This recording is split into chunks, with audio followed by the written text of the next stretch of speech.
Gold, trusted gold buyers. మీరు తాకట్టు పెట్టిన బంగారాన్ని విడిపించి ఈ రోజు ఉన్న మార్కెట్ ధరకు కొనబడను.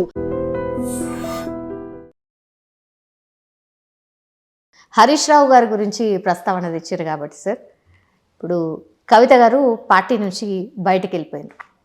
జాగృతి తరఫున తన పాదయాత్ర ఏదో చేస్తున్నారు, 4 నెలలు ఏదో అవుతుంది సార్.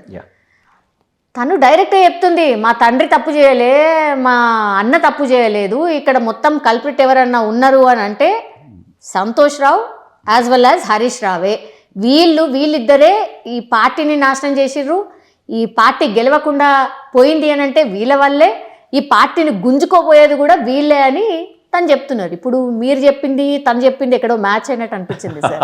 లేదు, నేను కవిత గారితో నాకు పరిచయం కూడా లేదు, ఆమె నేను కలవలేదు. నేను అప్పుడు ఏదో 1-2 సార్లు నేను టీఆర్ఎస్ ఉన్నప్పుడు కలిసింది తప్ప లేదు. అంటే ఆమె ఎందుకు చెప్తుంటే కేటీఆర్ కూడా అంత రూడ్గా పోయేటోడు కాడు. కేసీఆర్ ఏదైతే చేసిండో, అంటే కేసీఆర్ ఉన్నప్పుడు ఎక్కువ పవర్ను, అంటే కేటీఆర్ ఏమో పవర్ యాజ్ ఏ సీఎం కొడుకు చేయబట్టి న్యాచురల్గా అందరూ ఆయన దగ్గరికి పోయింది. కానీ హరీష్ రావు అండ్ సంతోష్ రావు వాళ్ళిద్దరే మొత్తం పవర్ అనేది యూటిలైజ్ చేసిండ్రు. సంతోష్ అనేటోళ్ళు ఎవరండి? ఆయన గురించి ఎవరికైనా తెలుసా? Santosh only helper to KCR. Helper అనేట్టు ఆయన రాజ్యసభ అవుతాడు. ఆయన ప్లాంటేషన్కు చెట్లు నాటే కార్యక్రమం నేనే చేస్తున్న, ప్రపంచంలో ఎవరు చేయలేదు, నేనే చేస్తున్నానని ఒక పోజ్ పెట్టిండు. ఇప్పుడు ఇది చేస్తలేడు ఎందుకో. అందుకని ఇలాంటి వాళ్ళు కేసీఆర్ గారి దగ్గర ఇలాంటి వాళ్ళతోటి ఆ పార్టీ మొత్తం నాశనమైంది. ఎందుకంటే సంతోష్ రావుకున్న నాకేం అర్థం కాలేదు. ఆయనకి హెల్పర్గా ఉంటాడు, లేదా మెడిసిన్స్ ఆయనకు కావాల్సిందే చూసుకుంటాడట. ఆయన రాజ్యసభ అవుతాడు. ఆయననే ఎవరైనా సీఎం కలవాలంటే ఆయనే పర్మిషన్ ఇవ్వాలట. ఆయనే సార్ అని చెప్పేది. మరి ఓకే, అందరు చెప్పేది అదే విధంగా చెప్పేది. వితౌట్ సంతోష్ రావు కాన్సెంట్ లేకుంటే సీఎంను ఎవరు కలవరు అనేది. ఓకే, మరి హరీష్ రావు సార్? హరీష్ రావు ప్రభుత్వంలో ఉన్నాడు కదా. ఆయన ఇప్పుడు కేసీఆర్ బయటకు రాడు, కేటీఆర్ చూసేది మిగతా అంతా హరీష్ రావు చూసేది కదా. ఏమో సార్, అసలు మినిస్ట్రీ కూడా ఇవ్వలేదు, ఆయనను పక్కన పెట్టేసిండ్రు, అసలు హరీష్ రావుది ఏమీ లేదు అనేది కూడా మనం చూసినాం కదా సార్. అనేది ఇట్స్ అయితే ఉండొచ్చు కొన్ని రోజులు. ఏదైనా ఆ నలుగురు అంటారు కదా, ఇప్పుడు జనరల్ పబ్లిక్ ఏమంటారు, అప్పుడు కేటీఆర్, హరీష్ రావు, సంతోష్ రావు, కవిత అనేది. కవిత ఏమంటుంది ఇప్పుడు? వారు అంటుండ్రు నాకేం తెలియదు. ఆమెకు తెలియకుంటున్నదా అనుకుందాం. ఏవో సార్ బీఆర్ఎస్కి సంబంధించిన వాళ్ళే మొత్తం చెప్తున్నారు చిట్టా అంతా. ఇగో చెరువు కబ్జా, ఇగో భూమి కబ్జా, ఇగో వీళ్ళని ఇట్లా చేసిండ్రు అట్లా చేసిండ్రు అని. సార్ అదే పార్టీలో ఉన్న వ్యక్తి అదే పార్టీకి సంబంధించిన వాళ్ళ గురించే మాట్లాడుతున్నారు. అసలు ఎక్కువ తెలుసు. నిజంగా చెప్పాలంటే మాలాంటి వాళ్ళకి ఏం తెలియదు. ఎందుకంటే మేము ఎన్నడూ పోయి లోపల కూర్చున్నది లేదు, మాట్లాడింది లేదు. సో ఇప్పుడు రియల్గా ఆమె కవిత గారు లోపల జరిగింది ఏంది, ఈ యొక్క గవర్నమెంట్ ఇదంతా ప్రజలు మాలాంటి లీడర్లందరూ చెప్పిండ్రు. అరే సీఎం ఎవరు, కేసీఆర్ ఎవరిని కలవాడు, ప్రభుత్వం ఎవరిని కలుస్తలేడు, వాళ్ళు అనుకున్న కార్యక్రమం చేసిండ్రు. మేము ఈ ప్రాజెక్టుకు ఇన్ని కోట్లు పెడతాం కాళేశ్వరానికి, అదే చేసుకుంటూ పోయిండ్రు. వాళ్ళకి కావాల్సిన కాంట్రాక్ట్లు ఇచ్చుకుంటూ పోయిండ్రు. ఇంకో కార్యక్రమం చేసుకుంటూ వాళ్ళు ఇంప్లిమెంట్. కానీ మిగతా ప్రజలు ఏమనుకుంటున్నారు, మిగతా లీడర్లు ఏమనుకుంటున్నారు, దీంట్లో మంచి అయింది, దీంట్లో చెడు అయింది, ఎవరితో వారు కన్సల్ట్ కూడా చేయలేదు. హరీష్ రావు ఇరిగేషన్ మినిస్టర్, ఆయనకున్న కాంట్రాక్ట్ ఇచ్చిండు, ఆయనకి ఏం కావాలో ఆయన తీసుకున్నాడు. కేటీఆర్ సరే ఇప్పుడు మనకు తెలిస్తే అందరు అంటూనే ఉండరు, ఈరోజు హైదరాబాద్లో 60 ఫ్లోర్లు 70 ఫ్లోర్లు 70 ఫ్లోర్లు అవసరమా? హైదరాబాద్కు అవసరమా చెప్పరి? ఈడేమో సముద్రం పక్కకు లేదు, ఇది ముంబై కాదు. సో ఈ విధంగా మీరు ఎందుకు ఇవన్నీ చేసిండ్రు? ఒక బిల్డర్ వస్తాడు, నాకు 60 ఫ్లోర్లు వస్తే చాలా ప్రాఫిట్లు వస్తాయని చెప్పి అడుగుతాడు. కానీ మిగతా బయట ఉన్న అడగాలి, బై మనకు 60 ఫ్లోర్లు అవసరమా హైదరాబాద్కు? ఈరోజు రోడ్స్ ఏ విధంగా ప్రాబ్లం ఉందో చూడండి. మీరే అన్నారు ఈరోజు నిజంగా తక్కువ ఉన్నది ట్రాఫిక్ అని, ఎందుకంటే 4 రోజులు హాలిడేస్ వస్తే తక్కువ ఉంది. లేకుంటే మీరు మీ దగ్గర నుంచి ఇక్కడికి రావాలంటే 5 కిలోమీటర్స్కు 1 అవర్, మోర్ దాన్ 1 అవర్ పడుతుంది. ఎందుకంటే మొత్తం 50 ఫ్లోర్లు 40 ఫ్లోర్లు 50 ఫ్లోర్లకి వెళ్ళి అందరు కార్లు ఉండాలి ఉంటారు. ఈ రోడ్ ఏం చిన్న రోడ్డు చేయలేదు కదా నువ్వు. 50 ఫ్లోర్స్ ఇచ్చేటప్పుడు నీవు ఆ విధంగా రోడ్డును హెల్ప్ చేసి, ఆ విధంగా నీవు నెట్వర్క్ ఉండి, నీకు మెట్రో ఎక్స్పాన్షన్ చేసి నువ్వు 50 ఫ్లోర్లు ఇస్తే బాగుండేమో. ఏమి లేవు, ల్యాండ్ ఉండేది, నువ్వు ఏదో లాలూచి పడి నువ్వు 50 ఫ్లోర్ 60 ఫ్లోర్ ఇచ్చి ఈరోజు హైదరాబాద్ మొత్తం అన్యాయం చేసి పడేసినావు. హరీష్ రావు ఏంది, నేను ఇరిగేషన్ మినిస్టర్ను, కాళేశ్వరం 1,50,000 కోట్లు అని అన్నాడు, దాన్ని 1,50,000 కోట్లు పెట్టి దాన్ని అవుట్ చేసి పడేసిండు. ఆ రోజు ఏంటంటే 10 ఏళ్ళు గవర్నమెంట్ కొత్తగా వచ్చింది చేయబట్టి ఏ మనిషి మాట్లాడలేదు, మాట్లాడినా సపరేట్ చేసిండ్రు. రెండవది అప్పు పుట్టింది, నిజంగా కదా, అవును కొత్తగా అప్పు పుడుతుంది కదా, అవును ఒక టైం తర్వాత అప్పు అనేది టైట్ అవుతుంది. ఇప్పుడు టైట్ అయింది, ఇప్పుడున్న గవర్నమెంట్ ఏమంటారు కదా, మళ్ళీ నీళ్ళకి వెళ్ళి బయటపడ్డ చేపలాగా కొట్టుకుంటున్నారు. అవును అది విషయం. కాబట్టి కవిత గారు ఏదైతే చెప్పిందో 100% ఆమె చెప్పిన దాంట్లో కొంతైనా నిజం ఉంటుంది కదా. ఆమె ఏమో బయట మనిషి కాదు, అదే అదే ఆమె ఇంట్లో మనిషి. ఆమె నో అనేటో ఏది లేదు కదా. డిపార్ట్మెంటు, ప్రతి డిపార్ట్మెంట్కు ఆమె ఈజీగా పోయి మాట్లాడేంత శక్తి ఉన్న ఆమె. సో ఆమె మాట్లాడుతుందంటే 100% దీంట్లో ఉంటుంది కదా. మరి అందరు అడుగుతున్నారు సార్, ప్రజలల్లో అడుగుతున్నారు, అదేంది మీరు ఆ పార్టీలో ఉండే ఇట్లా అడుగుతున్నారు అనేది తనని అడుగుతున్నారు. అడుగుతారు వేరే వేరే చోట్ల she's telling sorry also, sorry అని నాకు తెలియలేదు, నేను డెఫినెట్లీ ఇప్పుడైనా ప్రభుత్వాన్ని నేనే చెప్తున్నా కదా, నాకు అన్ని విషయాలు నాకు చెప్పలేదు, నిజామాబాద్కే పరిమితం చేసిరు అని ఒకటి చెప్తున్నారు సార్. తను కూడా సీఎం అవుతా అంటున్నారు సార్. అంటే దాని అర్థమైంది, తెలంగాణ వచ్చింది నేనన్న కావాలి, మా అన్న కావాలి, లేకుంటే మేమే కావాలని అంటుందామని. అంటే ఇప్పుడు కేసీఆర్ ఫ్యామిలీయే వెనకాల ఉన్నదా, రేవంత్ రెడ్డి గారు మొత్తం నడుపుతున్నారు కవిత గారిని అంటున్నారు. రేవంత్ రెడ్డి ఇట్లా నడుపు చెప్పారు, ఆయనకి ఏం సంబంధం, అది ఉట్టిగా అంటారు. అదే పార్టీ పొలిటికల్గా ఎవరి మీద వాళ్ళు బురద వెళ్తారు. రేవంత్ రెడ్డి చెప్తే కవిత గారు వాళ్ళ నాన్న మీద కంటే రేవంత్ రెడ్డి మీద ఎక్కువ ప్రేమ ఉంటుందా, వాళ్ళ కుటుంబం మీద కంటే? రేపు నిజంగా మనం అనుకుందామండి, సరే రేవంత్ రెడ్డి ఇంకా 5 ఏళ్ళు 10 ఏళ్ళు కాంగ్రెస్ ఉంటుంది, ఎల్లకాలం ఒక పార్టీ అయితే ఉండదు కదా అనుకుందాం. మనం 15 ఏళ్ళ తర్వాత మళ్ళీ టీఆర్ఎస్ వచ్చింది అనుకుందాం. కవిత గారు ఇన్నే ఉంటుందా, తిరుక్కుంటా ఊళ్ళల్లో చక్కగా ప్రగతి భవన్ పోతుంది. అంతే 100% it's only just to I wash. ఇప్పుడు రేవంత్ రెడ్డి గారు లేరంటారా సార్?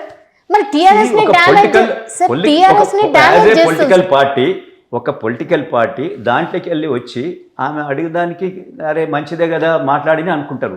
కానీ ఈయన చెప్తే ఆమె విన్నది అనేది అది తప్పు. 100% అది నిజం కాదు. దానివల్ల అడ్వాంటేజ్ కాంగ్రెస్ పార్టీకి రావచ్చేమో, అంతే తప్ప ఈయన చెప్పబట్టి ఆమె అంటుందనేది, ఆమె ఈయన కంటే మేము తెలియతక్క ఆమె రేపు సీఎం అవుతా అని అనుకున్న ఆమె ఇంకొక పార్టీ నాయకుడు చెప్పిన డైరెక్షన్లో ఆమె పోద్దా?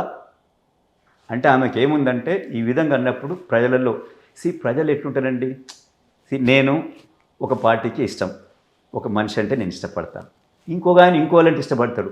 న్యూట్రల్ వాళ్ళు ఏమో దగ్గరికి వెళ్ళి ఇష్టపడేది అనుకుంటారో ఏమో, అరే సంథింగ్ ఏమో మాట్లాడుతుంది పోయి కేసీఆర్ డాటర్ అయి ఉండు కదా ఏమో మాట్లాడుతుందంటే ఆమె చాలా హానెస్ట్ ఉన్నట్టుంది అనుకుంటారు. అనుకొని కొందరు ఆమెకి అట్రాక్ట్ కావచ్చు. దాన్ని ఆమె she will bargain that power with that power.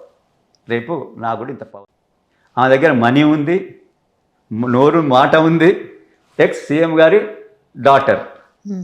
So దీంతో ఆమెకు అడ్వాంటేజ్ రావచ్చు. దాంతో రేపు ఆమె బార్గెన్ చేస్తుంది, నాకు ఇంత పవర్ ఉంది, నాకేమిస్తావు పోయి అని.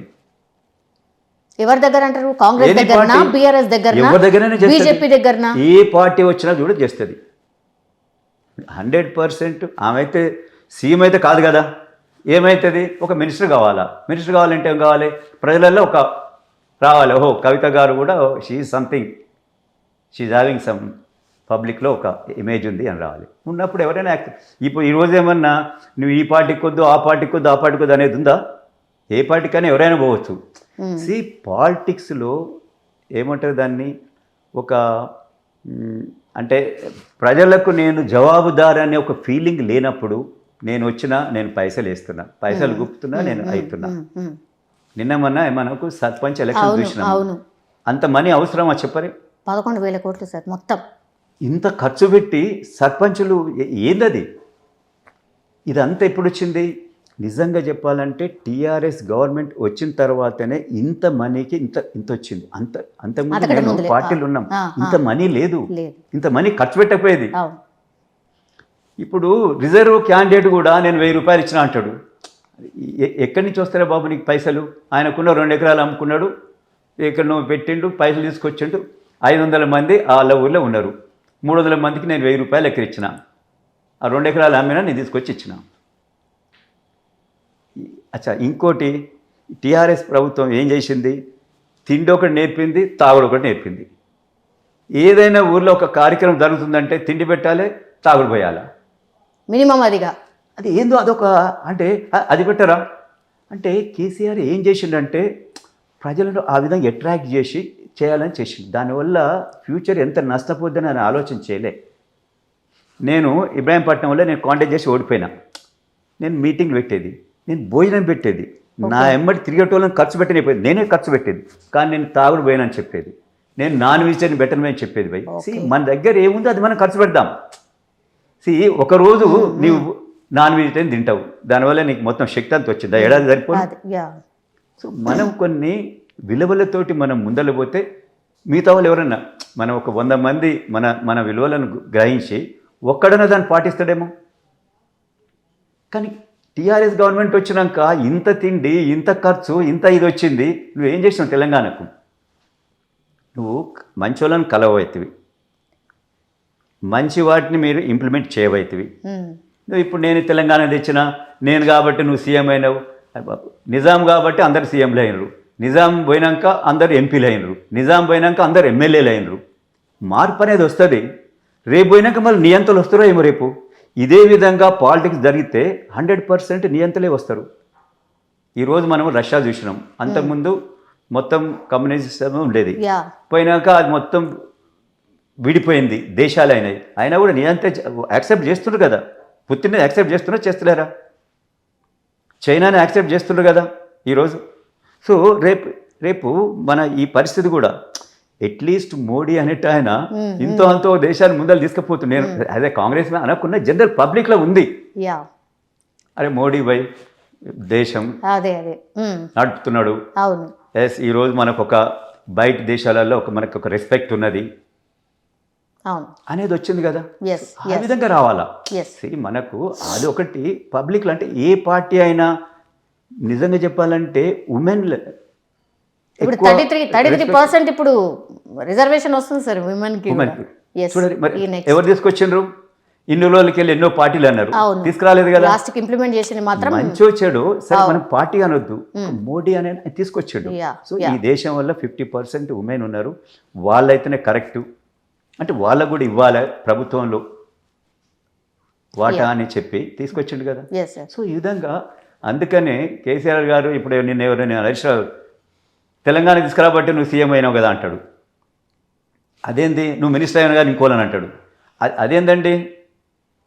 అంతకుముందు యునైటెడ్ హైదరాబాద్ స్టేట్ ఉండే, యునైటెడ్ ఏపీలో కలిసింది. ఇవన్నీ మార్పులు అనేది వచ్చింది కదా. మరి బూర్గుల రామచంద్రరావు నేను హైదరాబాద్ స్టేట్ వద్దు నేనే ఉంటానంటే ఎవరు కాకపోవు కదా. ఆయన చుట్టాలే అవుతురు.